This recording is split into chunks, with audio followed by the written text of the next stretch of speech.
Inspector Thompson. He is the recruiting coordinator for the College of Engineering, and he's going to talk to you a little bit about building 3, I think is the title. Okay, so Spencer, take it away. How are you guys doing? Good?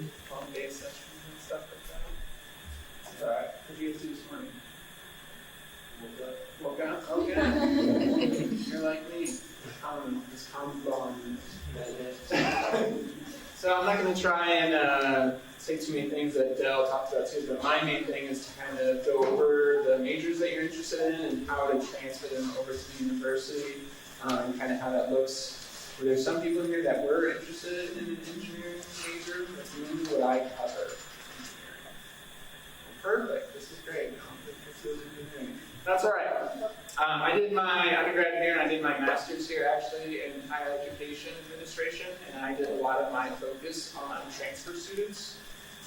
So I have a fairly extensive background in working with you guys and trying to make it as seamless as possible to kind of transfer over to the majors that you're interested in, and just really make sure you're not wasting time and money, because that is the biggest thing, that is the biggest kind of pitfall for transfer students, is because transferring, especially from like a community college to a big university, it takes a lot of communication. It really does. How many of you guys are like over 2 years of like community college classes? We actually do credits. So you have like over like 40 credits or anything? Or you have over 40?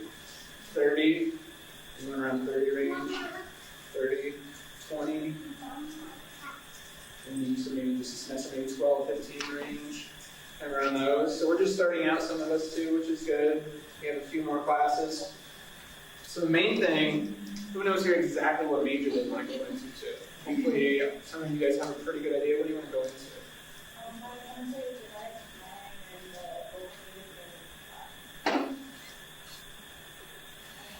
Okay. So you have to play that too. That's awesome. That'll be good for a lot of those transfer credits. And then did you say you know what you wanted? Yeah, I mean business management. Okay. Well, anyone else? So this is administration. You said you're a semester in right now in college. Okay. So one of the main things, hopefully you guys have kind of started this process. Figure out the 4-year institutions that you're going to be wanting to transfer to get those bachelor's degree. You know, even if it's like a list of 2 or 3, you're not really quite sure which one that you want to do just yet. And make sure you start contacting those main people for your specific programs. You know, even the local minor, the accounting minor, every single, you should have one contact person that's either an advisor or a recruitment coordinator like me. And that should be your main contact. And you should be contacting them every single semester. You should be saying, hey, these are the classes that I'm signing up for. I just want to double check and make sure that these are going to transfer. I'm not spending, the money I don't have to on classes that won't transfer. And it needs to be an every semester thing. Does that kind of make sense? Because I have worked with so many transfer students that are 2 years in, they come in with like 50 credits, and they're like, hey, I'm going to be doing an engineering major now. And I'm like, okay, only about 12 of your credits transfer into our program. And they're like, oh, so I pretty much have to do like all 4 years again. I'm like, yeah. That's because they did not come and talk to me as soon as, their first semester in community college. And with engineering, honestly, engineering is really specific. There's only like 5 elective classes in this major. There's no English classes or foreign language. It's all math and science.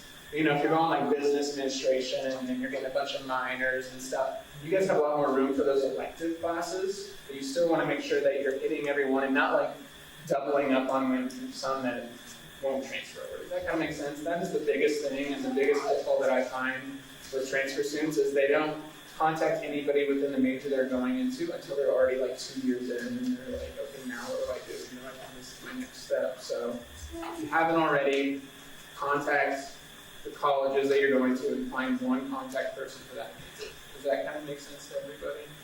Any kind of questions about that? The best way to go about that maybe, or okay. That's just honestly, if you do that, like you'll be fine, and you'll kind of understand. You'll start creating those relationships and kind of find exactly what you need to, like where you want to go with that major too after you graduate. What kind of jobs and internships you want to get into. Hopefully, you're kind of starting to look at that as well. So, Dell said he showed you transferology, right? Kind of showed you how that worked. Honestly, I kind of hate that system. I think it's kind of a mess. I like our course equivalency. Have you guys heard of that one or seen that one? Okay, let me show you guys something real quick. Hopefully this still works. All right, we're just gonna go to Google. I want to tell you guys, if you need, we're on Google already. Okay.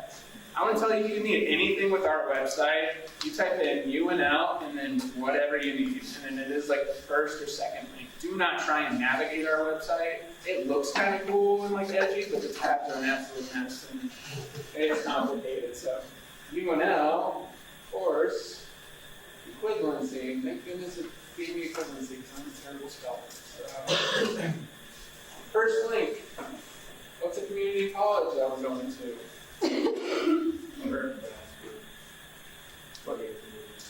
What's it called? Let's see if that's on. Here we go. Is it this one?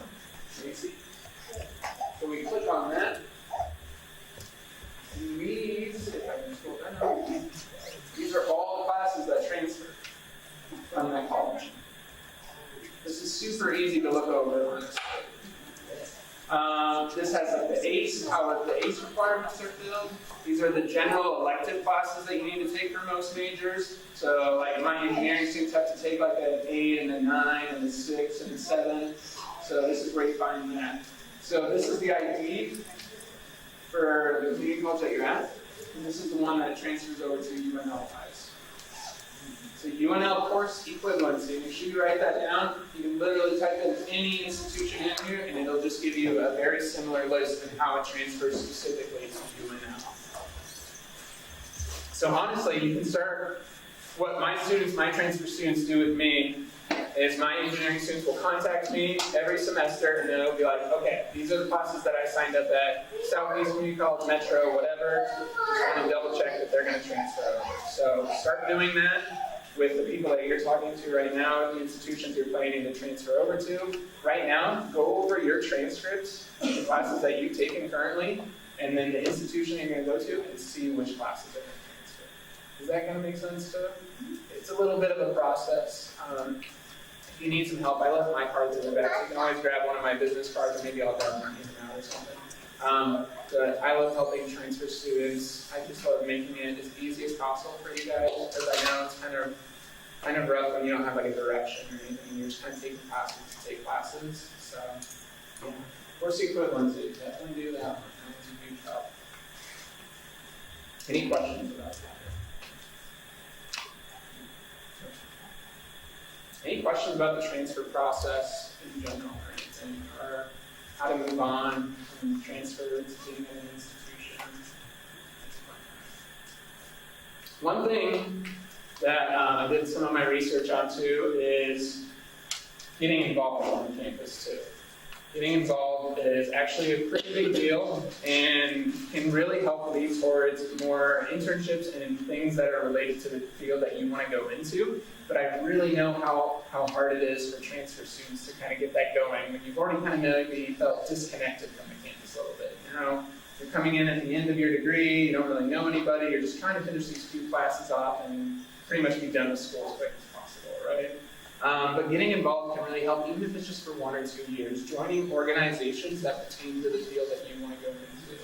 For example, here at UNL, we have over 700 organizations. You know, there's professional ones all over the board where they're working within the field that you want to do, with business management, accounting, anything along those lines, or anything anyone else is interested in. It's just something to put on the resume, show that you were kind of balancing that. But I also know that you guys are probably maybe working part-time jobs too. Anyone else working part-time job? While doing this, anyone working full-time jobs trying to do this too, balance this? I know that's really tough too. That can be really tough. But trying to get involved will help a lot too, even if it's just like a group, an organization that meets once a month. Like, even that's just fine. You do like some volunteer work every now and then, something along those lines. So, yeah. And you know, you can actually start to reach out to these organizations before you're even a student here. Again, go to Google, type in UNL, and then like organizations, it'll give you the whole long list. And if any of those sound interesting, they all have contact information of like who you need to contact to get involved. They're like, hey, thinking about transferring here next semester. I just want to know what your group does, how I get involved, things like that. You can start that process right now. So I would really recommend doing that as well. So just get connected with campus, and that'll make it feel a little bit more familiar. It'll help you meet some students that are in a similar program that you're in, so you can form some study groups, things like that. And that'll really help you kind of succeed a little bit better, because that was kind of one of the pitfalls for transfer students, is that when they do transfer to the institution, that disconnect kind of like hinders their academics a little bit, honestly. So if you can find a connection, you'll meet that. And that's a little off topic of building a degree and everything, but it really does help. Any questions about organization?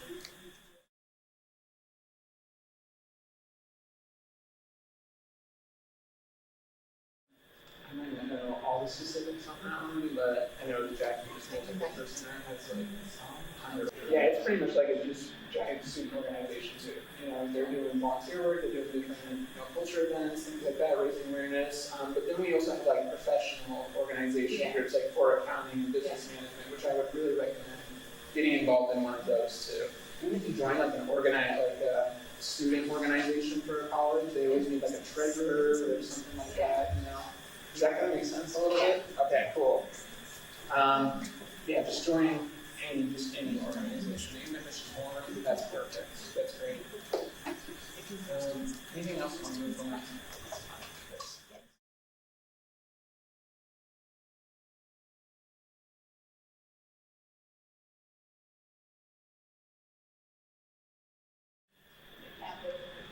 Yeah, I went to school all 4 years here. I lived in Lincoln 8 years. I absolutely love this place.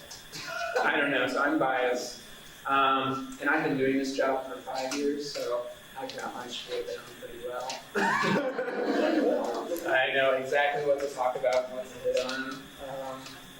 And that's why I want to kind of know what's important to you guys in college. I know as transfer students, at least from what I read, so you can tell me different too, but you guys just kind of want to finish. Like, you're done, like, doing the school thing. Yeah, good for the experience, that too. And that's just the thing with big universities, too, that sometimes maybe community colleges might not have, is just all of those organization options. And then we also have research, too, which is a pretty big deal, which I always recommend getting involved in that, because that's essentially like the job you're going to go into or work most of the time, and that's the hands-on experience that's going to be perfect for your resume when applying for when you're about to graduate, too. And that research is paid, too, which is really nice. What a lot of my students do is, because we're a research-run institution, that means all of our professors are doing some sort of research in their field. What they do is they just go reach out to professors. They're like, hey, what kind of research project are you working on? And that professor's like this. And they're like, usually the student knows beforehand and they're passionate about it. But they're like, do you need help with any of it? Or can I come in and just like shadow you or anything? And usually that professor's going to be cool, like, hey, come in and do some work for us 2 or 3 times a week, something like that. And that hands-on experience together is pretty good. And it goes a long way. Because what I tell students the most too, is just be proactive as possible on the campus that you are on, with organizations, with internships, with networking with professors, and when you graduate, like, finding a job will not be an issue.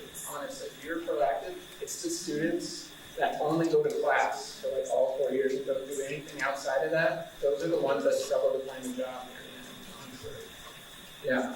So just get involved in some sort of way if you can, and that'll honestly open up so many doors.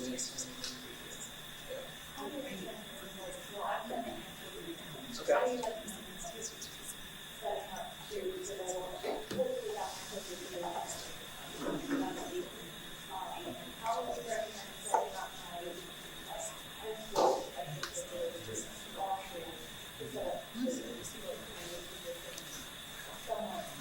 Like doing the same stuff when you, like trying to bring that over into the college life as well, right? So they do competitions like that here as well, like that together and everything. So you just need to find an organization that does that. And like I kind of mentioned earlier, just start reaching out to them now. Like, it's it's never too soon to be like, I'm thinking about coming here next year or whatever. I just want to know more about what you do, how I can get involved. And they will love that, honestly. Like, they want to recruit as many people to their organization as possible. So, and I'll stress another one big thing, the majors that you want to go into, start checking out how your credits that you're earning are going to directly transfer. Okay, good. That is a huge thing.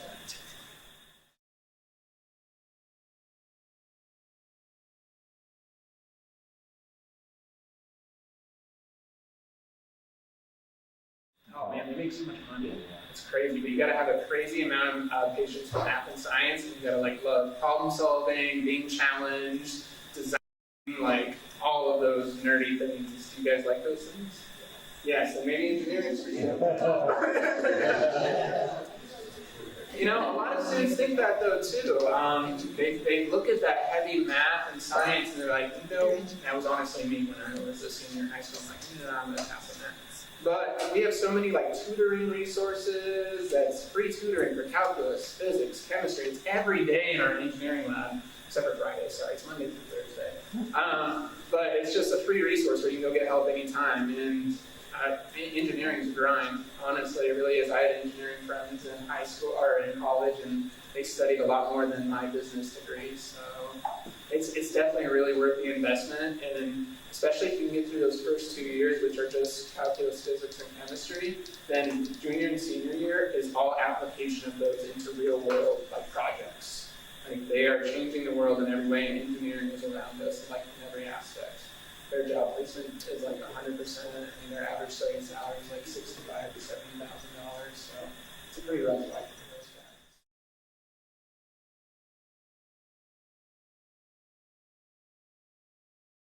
If you are just really undecided and have no idea what you want to go into, all degree-wise, honestly, going something like business or psychology, something very kind of, I in no way mean to demean this, but generic, very kind of basic, that covers a very broad field of a lot of ideas and things. Just getting a degree opens up so many doors for you for so many jobs. I got a finance degree, for example. I went and did banking for 2 or 3 months. I absolutely hated it. It was the worst. It was too stressful, and I didn't feel like upselling every Wells Fargo product they owned. So I quit, and I was like, I want to go work with students and be close to them. So I looked for guidance counselor jobs at high schools and stuff, and apparently you need a teaching degree for that. So I'm like, well, I don't want to go back to school and do 2 years for a teaching degree. I want to use my finance degree in some way. So I found an admissions counselor job out here on campus, and that's where I got to travel around the different states and talk to high school students and tell them about UNL. And I absolutely love that. I just love talking to students, parents, and getting them excited about college and finding out what they're interested in. And I guess that whole story, I'm just kind of saying, you might get a degree in something, but you might change your career into something completely else. The degree just opens the door. It just tells companies that you saw something through, you can accept a challenge, you can problem solve. Does that kind of make sense a little bit? Just get the degree. Honestly, it'll change everything.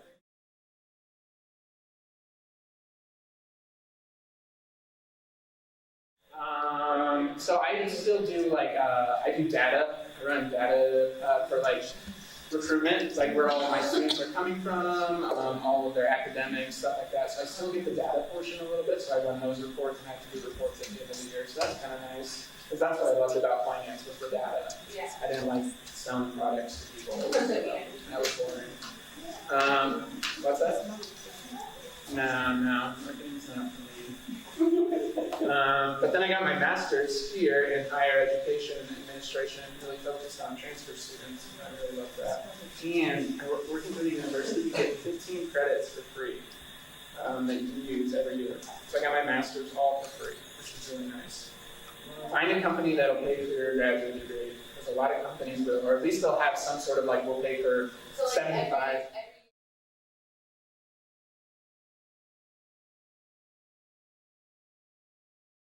Essentially, I get 15 credits for free.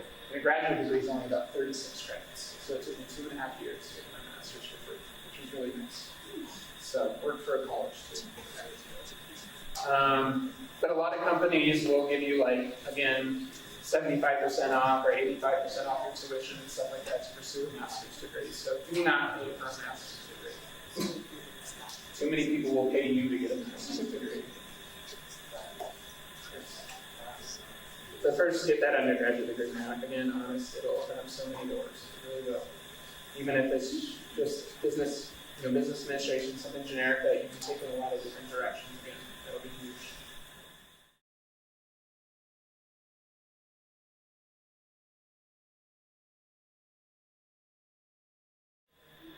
A little bit of both. It's kind of, I can't speak to the technical skill itself, but the piece of paper shows again that you think critically, that you know a lot about this field. So science fiction just mentioned all of this, right? Yeah, so I'm sure you have to do something for that. With my engineers, the engineering jobs that they apply for, they have to take actual tests from the companies that test their knowledge. So yeah, it's a professional license too. They have to take the PE professional exam. So like an accountant usually has to take one of those too. Yeah, but you gotta start looking at jobs now and seeing what they're looking for in their resume. Like, what do you need 3 years of experience in this field? Start researching it now. Don't get to wait till senior year, but you should probably find a job. It's like, you should know beforehand. Is that kind of, yeah?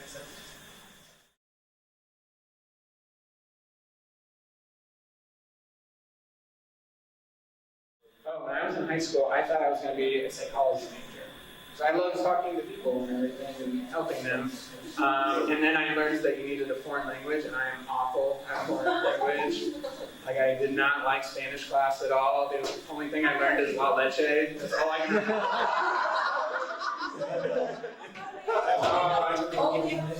I know. That's all I can remember. So I'm like, I don't want to do foreign language. I'm like, oh, business degree, you don't need foreign language for that. That sounds good. So I don't know. When I went to college too, I kind of knew, I guess, that I just need 4 years of something, and then I will figure out the rest after that. I just need the degree, and that's why I never changed my major a bunch of times, because that puts you behind and adds time. All right, let's thank our speaker. Thank you, Professor.